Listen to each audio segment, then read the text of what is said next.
রাজপথের রাজনৈতিক নেতার মতো করেই বক্তব্য রাখলেন, তো মাশাআল্লাহ। কিন্তু ওনার বক্তব্যের ভেতরে অনেকগুলো স্ট্যান্ডিং ইস্যু, আউটস্ট্যান্ডিং ইস্যুস পরিষ্কার করা হবে। এই আউটস্ট্যান্ডিং ইস্যুগুলো নিশ্চয়ই আমাদেরকে অ্যাড্রেস করতে হবে, এবং আমি কনফিডেন্সের সাথে বলছি, কারণ মাননীয় মন্ত্রী মহোদয় মিলন ভাই এবং ওনার গাইডেন্সে আমি প্রতিমন্ত্রীর দায়িত্বে আছি। আমরা দুজনে ইতিমধ্যে এগুলো নিয়ে অনেক আলোচনা করেছি। শিক্ষকরা অত্যন্ত গুরুত্বপূর্ণ, কারণ ক্লাসরুমে কি হয়, ক্লাসরুমের আগে পরে কি হয়, প্রত্যেকটা দায়িত্ব শিক্ষকদের। শিক্ষকদের সঠিক মর্যাদা যদি আমরা দিতে না পারি, এবং আপনারা হয়তো জেনে থাকবেন 17 বছর ধরে আমি নিজেও একজন শিক্ষক, মিলন ভাই শিক্ষক ছিল। আমরা সবাই শিক্ষক, মানে আমি এবং মাননীয় মন্ত্রী মহোদয় দুজনের শিক্ষক হিসেবে আপনাদের মর্যাদার জায়গাটা, মূল্যায়নের জায়গাটার সাথে অতি পরিচিত। সেই জায়গা থেকে আপনাদের মূল্যায়ন যেন সঠিকভাবে হয়, সেটা নিয়ে আমরা ইতিমধ্যে আমলে নিয়েছি, এবং এটা আপনাদের সাথে আরো বৃহত্তর আলোচনা হবে। আমি একটা জিনিস গুরুত্ব দিয়ে বলবো, যে এখন আপনারা আস্থা রাখতে পারেন, সকল কাজগুলো হবে, সকল মূল্যায়নগুলো হবে। ভালো মানের রডের থেকেও 12% অধিক শক্তিশালী। আকিজ ইস্পাত, কমিটেড টু কোয়ালিটি। শুধু আপনাদেরকে একটু সময় দিতে হবে, কারণ আমি এবং মন্ত্রী মহোদয় আমরা হুটহাট করে কিছু করতে চাই না। আপনাদের সাথে আলোচনার মাধ্যমে আমরা পলিসিগত চেঞ্জ এমন ভাবে আনতে চাই যে আগামী 5 বছর পর, 7 বছর পর, 8 বছর পর আবার এইভাবে করে আপনাদের এখানে না আসতে হয়।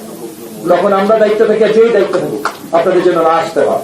তো এমন সলিউশন যে আমরা আসতে চাই, যে সলিউশন গুলো লং টার্ম এফেক্টিভ হতে পারে। আর লং টার্ম এফেক্টিভ সলিউশন আপনারা শিক্ষক হিসেবেও, জ্ঞানী মানুষ হিসেবে আপনারা জানেন যে হঠাৎ করে হবে। আপনাদের অনেকগুলো দাবি আছে, কারিকুলাম রিলেটেড দাবি তো অত্যন্ত যৌক্তিক।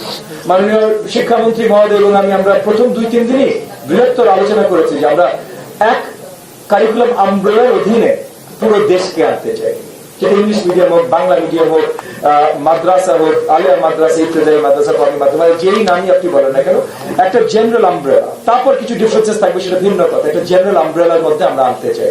তো সেটাও তো হুটহাট করে হবে না, তাহলে কারিকুলামের কাজটা অনেক লম্বা। এটা আপনাদের প্রথম পয়েন্ট ছিল।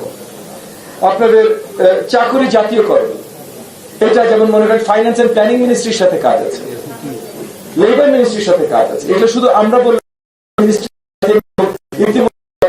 ক্যাবিনেট মিটিং এ মাননীয় মন্ত্রী মহোদয়, আমি, লেবার মিনিস্টার, ওখানকার প্রতিমন্ত্রী, প্ল্যানিং এন্ড ফাইন্যান্স মিনিস্টার এবং ওটার প্রতিমন্ত্রী আমরা আলোচনা করেছি এই কাজগুলো কিভাবে এগিয়ে নিয়ে যেতে পারে। মাননীয় মন্ত্রী, আমি জাস্ট একটু করি, স্যারে একটা অলরেডি হিসাব প্রস্তুত করছে, যদি আমাদের মানে ফাইন্যান্স কোন সেক্টর থেকে আসবে এবং কোন, আপনারা যদি মাননীয় মন্ত্রী মহোদয় এবং আমার কাছে এগুলো পেশ করে, আমরা বৃহত্তর আলোচনা তখন এগুলো আনা শুরু করবো। আমরা আমাদের মন্ত্রণালয়ের মাধ্যমে এটা ভেটিং করবো, চেক করবো, তারপর অন্য মন্ত্রণালয়গুলোর সাথে এই কাগজ নিয়ে বসা শুরু করবো। আপনাদের অবসর সুবিধা এবং কল্যাণ ট্রাস্ট নিয়ে যে কথাগুলো আপনাদের নেতৃত্বে ভাই বললেন, সেগুলো এগেন অত্যন্ত আবেগপ্রবণ কথা এবং রেশনাল কথা। এই মূল্যায়নগুলো আমাদের সঠিক জায়গায় আসতে হবে, করতে হবে। কোনো কিছু আসলে আপনারা অযৌক্তিক পুরোপুরি বলেন নাই, আপনারা যৌক্তিক কথা বলেছেন। সলিউশন গুলো আরো যৌক্তিকতার সাথে আমাদের সামনে নিয়ে আসতে হবে। একটা জিনিস আপনারা চিঠিতে এনেছেন, কথায় বলেছেন, এবং মাননীয় মন্ত্রী মহোদয় প্রথম দিন যখন গত বুধবারে বোধহয় আমরা প্রথম অফিস করি, গত বুধবারে প্রথম এই কনফারেন্স রুমে বসে প্রথম যে প্রেস কনফারেন্স আমরা করি, সেই প্রেস কনফারেন্সে মাননীয় মন্ত্রী মহোদয় পরিষ্কার করেছেন, আমি ওনার সাথে পুরোপুরি 100% একমত, যে প্রথম একটা জিনিস আমরা একদম সবসময় নজরে রাখবো, করাপশন ফ্রি আমাদের এডুকেশন ব্যবস্থা। এইটা অ্যাবসলিউটলি ইনশিওর করবো। এর আগে যখন 5 বছর এই মন্ত্রণালয়ের দায়িত্বে ছিলেন মিলন ভাই, উনি কোন ধরনের করাপশনের সাথে জড়িত হন না, এবং আমাদের রাজনৈতিক শত্রুরা কখনো ওনার নামে করাপশন চার্জ দিতে পারেনি। এবং আপনারা এটাও একসাথে মনে রাখবেন যে একইভাবে আমিও কোনো করাপশনের সাথে এর আগে কোনো সময় কোনো রাজনৈতিক কাজে যুক্ত হই নাই, আগামীতেও যুক্ত হব না। সো এই মন্ত্রণালয়ের মন্ত্রী প্রতিমন্ত্রী কোনো করাপশন করবে না, প্রমাণিত। এখন নতুন করে আপনাদেরকে গল্প শোনানো, এটা প্রমাণিত, এটা করাপশন হবে না। সো করাপশন ফ্রি মন্ত্রণালয় আমরা রাখবো, মন্ত্রীরা করাপশন ফ্রি থাকবে, এবং আপনাদের দিকে আমরা চেয়ে আছি আপনারাও যেন আমাদেরকে সহযোগিতা করেন যে প্রত্যেকটা অঙ্গে যেন আমরা করাপশন ফ্রি রাখতে পারি এডুকেশন সেক্টরে। ম্যানেজিং কমিটি নিয়ে ইতিমধ্যে গত শুক্রবারে আসলে ছুটির দিনে আসলে আমার আর মন্ত্রী মহোদয় ছুটি নেই, তো গত শুক্রবারে ম্যানেজিং কমিটি গুলো নিয়ে আমরা আলোচনায় বসেছি। আমরা ইতিমধ্যে আজকেও এই মিটিং গুলো শেষ হয়ে গেলে ম্যানেজিং কমিটি নিয়ে আমাদের আলাদা সচিব মহোদয়ের সাথে একটা মিটিং আছে। তো এই যে আপনার যে পয়েন্টগুলো রয়েছে সবগুলো আমরা অ্যাড্রেস করছি, কিন্তু জাস্ট এই মুহূর্তে আপনাদেরকে পুরো ক্লিয়ার উত্তর দিতে পারছি না। আমরা অ্যাড্রেস করে খুব শীঘ্রই ফাইনাল উত্তর দেব। এবং এই জিনিসটা গতকাল মাননীয় প্রধানমন্ত্রী জনাব তারেক রহমানের সাথে ক্যাবিনেট মিটিং এও মন্ত্রী মহোদয় এবং আমি পরিষ্কার হয়েছি, স্পেশালি মন্ত্রী মহোদয় মিলন ভাই পরিষ্কার করেছে যে এক সপ্তাহের ভিতরে আমরা এই প্রত্যেকটা এজেন্ডা আমরা কি করছি, কিভাবে করব এবং ইম্পর্টেন্ট এজেন্ডা গুলো নিয়ে লিখিত আকারে আমরা মাননীয় প্রধানমন্ত্রীর সামনে প্রেজেন্ট করব। তো তখনও কিন্তু আপনাদের সকলের কাছে পরিষ্কার হয়ে যাবে ইনশাআল্লাহ।